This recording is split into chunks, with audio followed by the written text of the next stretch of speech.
On cue. 1, 2, 3. Sweep. All right. Night, night, Cassie. She says, don't touch my knees. All right. Hello, everybody. Hi. We are back on this gorgeous spring day. Very beautiful. And it's not windy. For the first time in weeks. So nice. Yeah. It's so nice. Sass, it's so nice.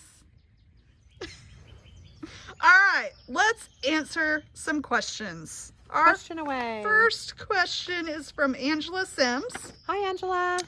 Angela wants to know. Cassie says, hi, Angela. Sass! Say, hi, Angela. Say hi, Angela. Say hi. What? Good man. What? Say hi, Angela. Say hi, Angela. Oh my gosh. Okay. Such She's saying hi. She said, Angela, here's a kiss right here on the nose for you. Right here. Right, that cute little kiss right on that nose. It's, you can't tell a lot, but it's sticking right through the fence. She's pushing it. She's waiting for kisses because that's fair game. Yep. Okay. The question is, what went into keeping everyone safe during the winter storm, and how can people help prepare for future disasters? Great question. A lot went into it, honestly. We had prepared the wind just started blowing. Of course. What the world? We just said It's not wind's bad, not though. blowing. Okay. So it really is blowing. I think you need to put your fuzzy thing on. Okay. Jamie got a fuzzy thing. Hold on, everybody. I'm putting my fuzzy thing on. Okay, I have my fuzzy thing on now. Okay. The wind's gonna stop now. And the wind stopped. Whatever. Anyway, we did a lot to prepare. We knew the storm was coming. So Calvin, Destiny, Nathan, and I really put it into high gear on making sure the generators were functioning well, that oil was changed and things that needed to be changed, that we had plenty of water, like 5-gallon jugs of water. We did not chlorinate the pool. Our pool person didn't show up for like 2 months, and I didn't even know, because in the winter the pool doesn't get dirty, it doesn't get green, it doesn't do anything, so I didn't really notice. The pool had no chlorine or chemicals in it, so I'm like, okay, we don't want to treat it now, let's just leave it alone, because that way we'll have water in case we lose water. And then drinking water, of course, we had like, I don't know, probably 25-gallon jugs of bottled water. The swimming pool was ready, generators were ready. We wrapped all of the well house pipes and put heaters on, heat light lamps and different things on the wells so they would continue to function well. Made sure that all the pumps on all the pools and waterfalls were running, so that way nothing would freeze. Let's see, what else did we do? All the cats, we spent a lot of time, even throughout the freeze, but before the freeze. And because before we lost electricity, we had a lot of cold before that. I mean, a lot of cold that we're not used to. It was still below freezing, so it was constantly going in, putting hay in boxes and making sure that the really old cats had extra hay. Water is really an issue that people don't think of, and we don't really worry about it that much either. So we have water buckets, and those work really good when it doesn't freeze. So when you're below freezing for 8 days, you have frozen water buckets. Even if you just put it, you can't get the water out. So Destiny went ahead and put in multiple water buckets in each enclosure. And then when we went on in-between day, we pulled out all the, well, not in between, but as the buckets filled, we would only fill them about 1/4 to 1/2 at a time. So as the water froze, we just added a little bit more. And of course, after we filled, we went back around, and if they drank it all, we gave them more. But also, once the buckets got full and then they were ice covered, we were taking them into the house and putting them in the refrigerator to cool our food. and the refrigerator, because we couldn't put our food outside because it would have froze. So like refrigeration food was a real fragile thing. We had to throw away a lot of stuff, but yeah, you know, the water situation and keeping the cats watered was rough. So when the pool froze over, it was, you know, pickaxes and things to break ice off the pool, because you could, on day 2, we could walk across the swimming pool. Derek walked right across the swimming pool. So that's how thick the ice was. So they, I say they because I've spent a lot of really, really cold days out here, and if I don't have to go out in the cold, I don't, because I hate the cold. It hurts me all the way through. So when I say we, and when the cold hit, that was mostly Destiny and Derek and Nathan, watering and doing that. I kept the fires going in the house. I kept the food made. I kept all that. I did go outside a couple times, but it was not my favorite thing to do. We also made sure that we had fuel. We had probably 75 gallons of regular gasoline, and then probably about 50 gallons of diesel for the tractors. We also had the tractors set up with heaters to make sure that they stayed warm so the tractors didn't freeze up, which the very first day I blew up the starter on the tractor because it got stuck because it froze down, but Calvin fixed it, so we were good. She just wanted you to know that there is a YOLO over there. No, she says, look, I'm right here. Did you take the camera off of me for a minute? Because I am the most beautiful cougar in the world. Cassie, how did you stay warm? Okay, Cassie, that's a great question. How did Cassie stay warm? So now all those preparations that we made absolutely made. Oh, and Derek cutting a ton of. Oh yeah, Derek cut a ton of firewood. wood, but believe it or not, that ton of wood was gone within 4 days, and we still had multiple more days without. So he had to go and cut more wood again. Thank goodness Calvin has several hundred acres of a lot of trees that he was able to get into really quick and cut down. We'll go more into how, Derek had to stay up 24 hours a day, going out and filling the generators in the middle of the night. It was rough on all of us, I have to admit, and he was a real trooper, and I thank God he was here during that time, and he was able to get off work. I mean, the base was closed, but he was able to get off work that week to just be here and help every day, because if he didn't, I don't know how we would have. I mean, we would have done it and we would have handled it, but it wouldn't have been done as gracefully, that's for sure. I might have been in a hospital afterwards.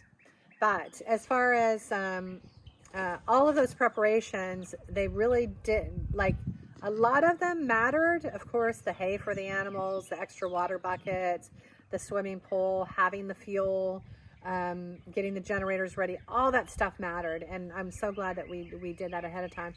But a lot of the stuff that really mattered, like electricity, everything depends on electricity. So all the pipes that we prepped, it didn't matter if they were wrapped. It didn't matter what you did to it. When you're below zero, like we were for so many days,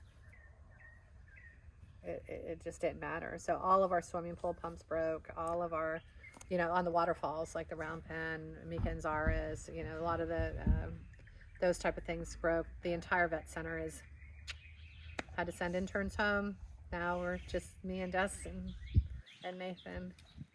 Yay! So Destiny and Nathan have been doing great, but Cassie stayed warm by the graciousness of a couple from Boyd, which is like 15 miles from here. They read a post on Reddit that one of our volunteers, Drew in Houston, posted about us not having electricity, and they brought a generator and fuel to us, so we were able to have electricity for Cassie and Ellie and Archie. That was after the storm started. Before the storm, not before the storm started, that was after a couple days. In the very beginning, we had Cassie's adoptive father, the Kennedys, came out and brought a generator to keep Milo and Cassie warm during that time. And then when we burned up that generator after a few days, we hooked on to the one from Allie and Archie, which was from the people in Boyd. We hooked them all together, and that generator was amazing.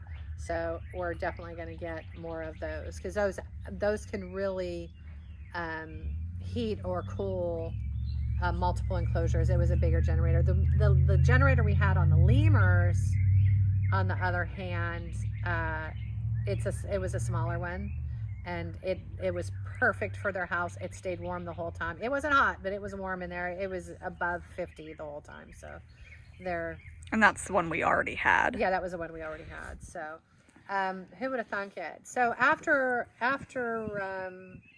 so how did we prepare? Or how are we preparing for the future was the question. Sorry to go into this big long thing, but this is kind of like a one question Q&A. Yeah. So how we prepared for the future. The main thing is to make sure we maintain electricity, and that is the biggie. And if we can't have electricity, we need to have generators. So we committed that month following, we were going to put everything that we got donated into this fund for preparing for either extreme heat and no electricity, or extreme cold, because you're talking about two totally different things that require two generators, but generators in two different places. Of course, our food was all no problem, except we had to run the cooler, we had to put food in the cooler so it would thaw, and that was something that was weird to do. And even as it was freezing for the week before we actually lost electricity, we had to run the cooler all the time just to keep the meat from freezing. So whole different ball game than what we're used to. Now, of course, the meat in the freezer didn't have any problems staying cold. So we didn't need a generator necessarily in that area, losing electricity in the winter, which is not a really, this is a freak thing. This doesn't happen in Texas, but it'll happen next week, knowing anyway. So we need to get a generator by the freezer and the cooler, and we need it mostly for summer, because if we lost power in the summertime, we need to have, I'm sorry. Did you need something? Did you need some, PT? She needs something. Sorry, she was pushing on me really hard, like, do you remember I'm here? So a generator down for the freezer and cooler to keep it running, especially when we lose power in the summer, if for some reason we lost power in the summer. Talked to a lot of generator people, got some ideas of what we need to do. Probably going to go with propane, and want to get a propane tank down there to run a generator for that area. And the second generator will go to the house, and talk to a little bit about this. And I think what we can do, if we get a big enough generator for the house, it'll run the vet center and the house, because all the power for that comes in on one transformer. And so hopefully, but that's going to have to be a really big generator to run both. And you really need that, because it was freezing cold in your house the whole time, and poor Raven, she had to stay in front of the fireplace, and Kevin was in there, and what about us sleeping? And what about you? We didn't have any generators. The generators are all out here with the cats. Yeah. Cass had to get the generator. Can you hear, honey? I would have gone and slept in the lemur house. Did I tell you I had to go in with Momo? Yes. Yeah, that was the first. I didn't really probably too cold to well, of course, when I opened the door, probably all the cold came in too, but I had to go in and feed him, and I couldn't make him go outside to feed him. So we had to go that way. So it was just a matter of just opening. No, I had to put blankets in there. That's what it was. I had to put blankets. So I had to make her move, and she moved. She did good. So she was, Hey, what's the matter, Kitty? What's the matter, my kitty? Oh. So we raised about $9,000 right after the storm. So how much more do we need? I don't know. Honestly, I don't know how much the propane is going to be, the propane tank, because I haven't even looked into that yet. most people I talk to say Generac is the way to go with a generator. That's the new generator. But then I talked to somebody else and they said, Generac, no, you need to get a cooler. And then I talked to somebody else and said, no, don't get a cooler, don't get a Generac, you need to get a this. And I'm like, well, okay, guys, we need somebody that really knows the best generator for our situation. And especially because the extreme heat and then the extreme cold that we would be dealing with to have that. And power in a lot of places. And that's another thing we can get. And so the generator for the freezer and cooler, it looks like it's going to be about $5,000. For the house, I don't know. I don't know yet. The house and the vet center. And that will do the sunroom. That'll do the gift shop. Which, by the way, I would love for Kevin to tell you what he did to the gift shop after he pulled the blanket off the cage. He peed all over all our merchandise, all our t-shirts, all our everything we have. So we may be having a Kevin pee-pee sale soon. Get a t-shirt and get free several pee. No, I think what we should do, anybody that donates to the emergency preparedness, they get a free Kevin pee-pee toy and shirt. So yeah, that's a lot of what we need to do. We need to make sure that we don't lose electricity again, because a lot of these cats, their lives really depend on heat. I mean, Allie and Archie, we were able to get them heat, and Cassie and Milo, which were really big. Now, little chubbies like that handsome devil over there. What you doing, baby? He says, I'm moving on. Those guys, they could be 30, 40 below, and they'll be fine. Because they have insulation. They have so much insulation. Hey, Billy. They had to have their swimming pools filled this week. That's how fat they are. Yeah. So it's time for them to start slimming down. They don't like it much because they haven't eaten in 2 days. And they're like, no, we're dying. Where's our food? So yeah, if anybody, because the question was, what could people do? I mean, if you want to donate towards that project, you can make a note on PayPal. Yeah. Or you can, if you send a check, you can put a note on there that just says, emergency or generator, just anything like that, and I'll know what it is. Yep. And because we really we're so lucky, as so many other people weren't as lucky. And I know you people up north are saying, oh, well, we deal with this weather all the time, but that's the point. We don't, and our pipes are not prepared, and we're going to take you in the vet center and show you what happened in the vet center. And we're just not prepared. And like the swimming pools, we have heaters on like the swimming pool, the human swimming pool. There's a heater on it that runs and it heats the water going through the pipes whenever it gets below freezing. Well, we didn't have that. So the heater on the swimming pool, all the plumbing on the swimming pool, all the pumps, every single pump cracked because it had water in it whenever it froze. So these $800 pumps or $600 pumps for all these waterfalls throughout the facility, gone. So we're still waiting to hear back from the insurance company. In the meantime, I keep writing checks going, I hope we get this reimbursed. Well, let's go show everybody the vet center. Hey, Cass, you want to go inside? You want to go inside? Tell them, let's go inside. All right, let's go, Cass. Okay. Ready, steady? Yep. Okay, so this is kind of where we're at. If you look around, there's no ceiling, no nothing. We had to replace the central heat and air unit for the back room because all the water lines broke and it just poured through the unit. So we had to get a new central heat and air unit. Thank God Decatur Heat and Air gave us a really amazing deal on that. So this, I wish there was some PVC pipe in here like the original stuff.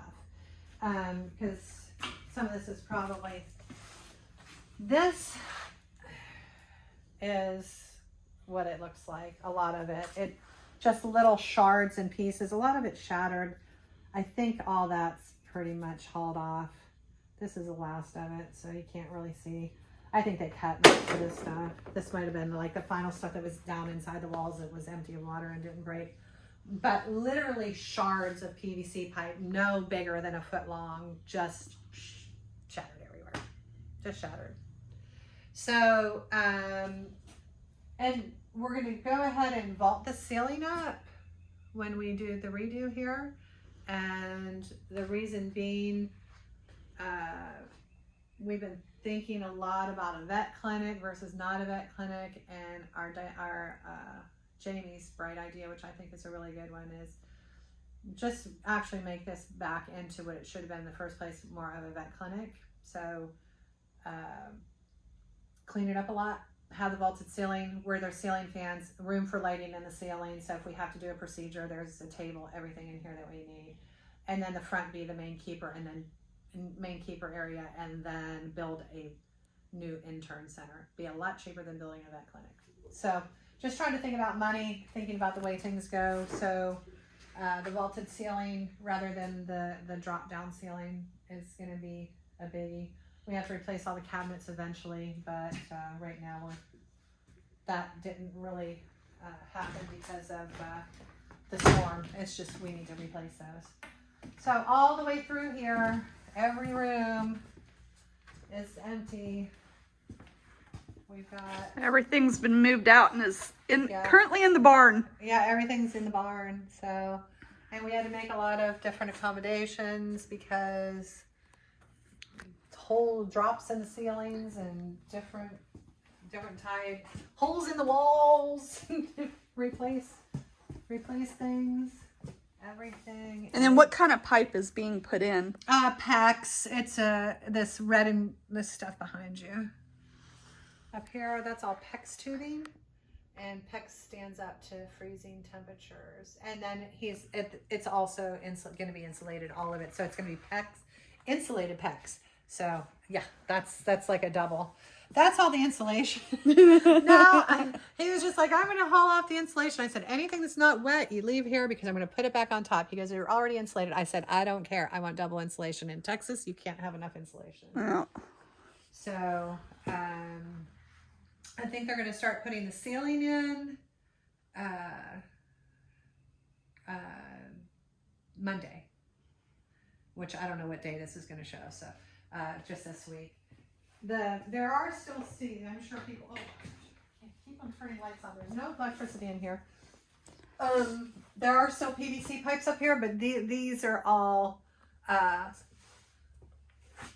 water from the central heat and air. Mm. So it's just drain condensation. Yeah. Condensation drains going outside, so they're not going to have water in them, especially when you might have a freeze, because that condensation is usually from air conditioning. So yeah, we had a nice gentleman come out here, and I met him right before all this happened, or before we found out that the vet center was in this condition. He just happened to drive by and say, I just love your cats. My wife and I drive by here. Him and his wife came by. He goes, I'm a handyman. Here's my card. So as soon as we found out, I'm like, where's that card? And so I dug through my stuff. So his name is Tim, and he's really done a great job. And hoping to have it done soon so we can have interns on May 15th. Mm-hmm. So the floor may need to be replaced too, by the way, because the water got up under it in a lot of places. Yeah. So we'll see. Fun times. A lot of money. But that's why we have insurance. That's why you have insurance. And yes, we do have a $5,000 deductible. We have a very high deductible, but it's because I knew, because we pay a lot of money for insurance as it is. And if we didn't have such a high deductible, it would be even worse. And with that high deductible, I always knew that if it was something that was just cost $1,000 or $2,000 to fix, we would just go to donors and say, okay, let's fix this. So, but it would have to be something big that made us have a claim. And this is obviously something big. Yeah. But one of our wonderful board members made a very generous donation to help us cover the cost of that. And by the way, I also sent him an invoice. And I didn't yet. Thank you for reminding me. Remind me that later. Okay. Even though you reminded me, send Mark an invoice. Never mind, I'll put it on my list right now. Oh, by the way, here's my new phone. And Jamie, tell him, isn't it amazing? Her new phone is incredible. incredible. Look at my screensaver. Tell me that is not the most beautiful screensaver you ever saw. Miss Prim. Oh, it just went off. But yeah, the zoom on that sucker is insane. And I can't wait to use it, but we're having a little problem. And that is that the files are too big. And so Instagram or whatever, it minimizes the file to something really small and they don't look amazing. So it's kind of made me sad. So hold on, I need to go to my lists. And I need to go to stuff to do. And then I need to do send Mark invoice. Yay. And save. It's a new app. I have to have everything new because I got a new phone and I lost everything. Not everything, but a lot. Yeah, that was another winter storm casualty. Yeah. So much casualty. But you know what? We didn't have any loss of life. And you know what? We could lose vet centers. We could lose that's okay. We didn't lose one life. Yep. And yes, we did lose Milo, but it had nothing to do with the cold. Yep. And I mean, he probably just took a bad jump is what I'm guessing. Leopards like to jump. And I miss him every single day. That empty round pen is just killing me.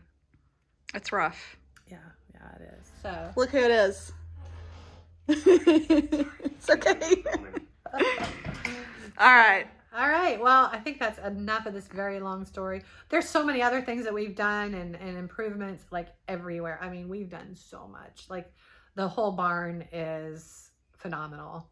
We've made a lot of changes down there. And like I said, the biggest thing we need to do is get generators and a good fuel source for the generators. And once we do that, I'm going to feel a lot more stable in our security. But like I said, most facilities, if they would have went without, and some did, and some of them had major loss of life. So I mean, major loss of life. There are some places in South Texas that lost entire herds of hoof stock. I mean, because what do? We don't have big barns with heaters because we don't need those. Mm-hmm. We need shade. So it has been a very, very devastating year between COVID and this.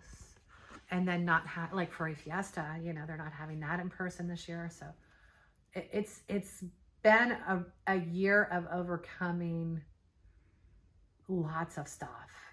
And without you all, we would not even close to be where we're at right now. We are so lucky to be still standing. Mm-hmm. Yeah. So thank you all so much. And thanks for following us. And I hear my dog out there just, he does not like to be away from him small. So anyway, I love you all. Thank you so much. And talk to you soon. Bye, guys. Bye.